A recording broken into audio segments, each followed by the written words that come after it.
After adding the participants and updating the session information, the first thing you're going to do with a new project is enter the timeline view. And if you don't see the tab here, you should be able to find it here under view. Enter the timeline view and complete the segmentation process.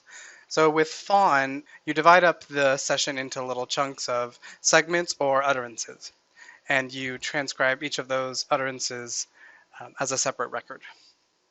To create the records, you basically play the entire audio or video file and use keystrokes to indicate where the different individuals are speaking, and you do this live as the media plays. So you're going to go to Start Segmentation here, and there's a few options, and I will just explain a few of them. If you are just starting the project, you may want to play the media from the beginning if you're not at the beginning of the clip. Otherwise, play media from current position is generally good because it's going to basically continue where you left off if you stop and start again. The default settings here, inserting record at the end of session, a default window of about 3000 milliseconds is about right because most utterances are around that length, and you can always make them longer or shorter afterwards. The media file we're working with in this tutorial is a conversational sample. So you're going to have phrases that are produced that are longer. If your session is a single word sample, like from a probe or something like the Goldman Fristo, then you may want to have shorter segmentation windows because you're just capturing the child's productions and they're only one word, so they might be shorter. But you can make those adjustments at any time. The important keystrokes that you're going to be using are the new segment for each participant, and they're numbered by their order. So we have the child, which is 1, and the clinician, which is 2. So you're definitely going to have your hands ready on 1 and 2, and you're going to hit 1 every time you're at the end of one of the child's utterances, and 2 every time you're at the end of one of the clinician's utterances. If there's a period just of break, you can hit B at the end of that to mark a break. Now, what's important here is this goes quickly, and at first it's going to seem difficult to line things up well. You don't need to worry about that. It doesn't need to line up exactly because after you've completed the segmentation, you can manually adjust it to your satisfaction. So let's go ahead and start, and you can see how this process goes. So I've got my hands ready on 1 and 2. You can also back up the audio just a little bit or go forward just a little bit by using the arrow keys left and right. Let's see how this goes. They're suggesting that I close the speech analysis view just to make it run faster, and that's just fine. What do you sing at birthday parties? Say happy birthday to you, Rosie. Happy birthday to you, Orsi. Yeah, Yeah. How old is she? 2. She's 2? Yeah, only baby girl. It's a baby girl. Yeah. Oh. Is she having a big party? Yeah. What are they going to eat? Birthday cake? The birthday cake. Some grass? Yeah, birthday. Yeah. What?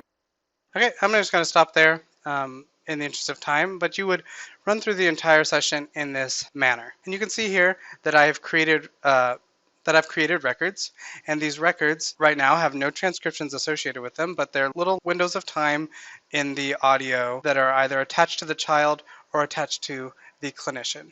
So let's go to record number 1, which is a clinician utterance, and this is now what's displaying on the record data view. Let's play the segment. What do you sing at birthday parties? All right, so you can see that I've got a lot of blank space around the utterance that I don't need. So I'm just going to shrink this by clicking and dragging the edges. And now What do you sing at birthday parties? the segment really just captures that portion. Now that I'm done segmenting, I'm going to add back the speech analysis view because with this view, we can actually see the spectrogram, which is really helpful when we want to do transcriptions. But returning to the timeline, right now I'm just editing the utterance boundaries a little bit. So let's go to record number 2. Birthday to you, Rosie.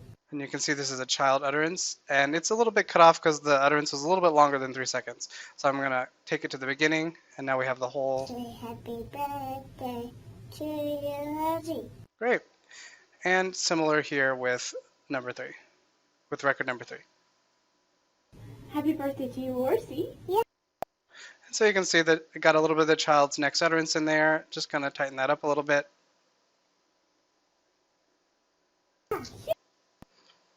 So we want to just get this child's yeah right there. Yeah. Yeah. Now, generally you don't want the utterances to overlap. So if you are finding that's the case like this, you usually want to make an adjustment there so that there aren't overlaps between them whenever possible. Yeah. How old is she? How old is she? So here I counted Yeah. that, How yeah, old is she? and how old is she as separate utterances. Let's say that I wanted to treat this as a single utterance. The easiest way to combine utterances, if they're of the same speaker, is just to delete one of them and extend the other one for the length of both of them. So I'm just going to select this record, go up here to delete current record, and remove it. And now I'm going to take this other one and extend it. So I'm going to make that instead one single utterance. Yeah. How old is she?